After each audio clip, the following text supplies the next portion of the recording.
नमस्कार। माली समाचार हिंदी में आपका स्वागत है। मैं दिनेश माली। भाजपा नहीं चाहती मराठी पार्टियां एकजुट हो। मनसे से गठबंधन की चर्चा के बीच उद्धव ठाकरे ने लगाया आरोप। शिवसेना यूबीटी प्रमुख उद्धव ठाकरे ने आरोप लगाया कि भारतीय जनता पार्टी मराठी दलों को एकजुट नहीं होने देना चाहती और ठाकरे ब्रांड को खत्म करने की साजिश कर रही है। उन्होंने चेतावनी दी कि अगर ऐसा हुआ तो वह भाजपा को खत्म कर देंगे। उन्होंने यह भी कहा कि महाराष्ट्र में हिंदी थोपने की कोशिश को बर्दाश्त नहीं किया जाएगा। आइए जानते हैं विस्तार से। शिवसेना यूबीटी के प्रमुख उद्धव ठाकरे ने गुरुवार को आरोप लगाया कि भारतीय जनता पार्टी और महाराष्ट्र नवनिर्माण सेना यानी एमएनएस के बीच संभवित गठबंधन को रोकने की कोशिश भारतीय जनता पार्टी कर रही है। मनसे प्रमुख राज ठाकरे और चचेरे भाई उद्धव ठाकरे ने यह बयान आगामी नगर निकाय चुनाव से पहले दिया।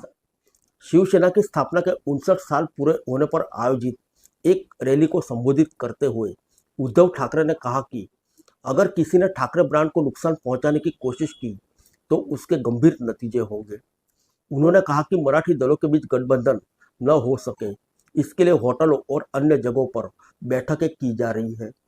उद्धव ठाकरे का इशारा शायद राज ठाकरे और महाराष्ट्र के मुख्यमंत्री देवेंद्र फडणवीस की हालिया होटल में हुई मुलाकात की तरफ था। उन्होंने कहा, जनता जो चाहती है वही होगा, हम देखेंगे कैसे करना है। भाजपा और शिंदे गुट नहीं चाहते कि मराठी दल एकजुट हो। अगर आप ठाकरे ब्रांड को खत्म करने की कोशिश करेंगे तो हम भाजपा को खत्म कर देंगे। मैं तैयार हूँ और बीजेपी से कहना चाहता हूँ कि अगर मुझसे भिड़ने आ रहे हो तो एम्बुलेंस अपने लिए लेकर आना। हाल ही में चर्चा थी कि दोनों ठाकरे भाई आगामी नगर निकाय चुनाव में साथ आ सकते हैं। पूर्व मुख्यमंत्री उद्धव ठाकरे ने कहा कि महाराष्ट्र में हिंदी थोपने की इजाजत नहीं दी जाएगी। उन्होंने कहा कि भाजपा मराठी और हिंदी बोलने वालों के बीच फूट डालना चाहती है। हालांकि उन्हें भरोसा है कि उनकी पार्टी बृहन्मुंबई महानगर पालिका पर फिर से काबिज होगी।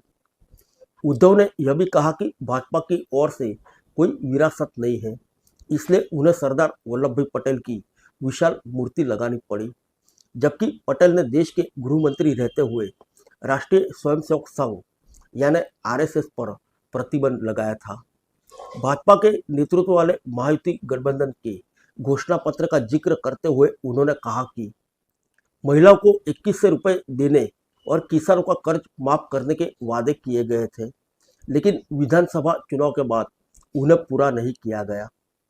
फिर मिलेंगे अगले बुलेटिन में अन्य किसी खबर के साथ। तब तक के लिए इजाजत दीजिए। नमस्कार।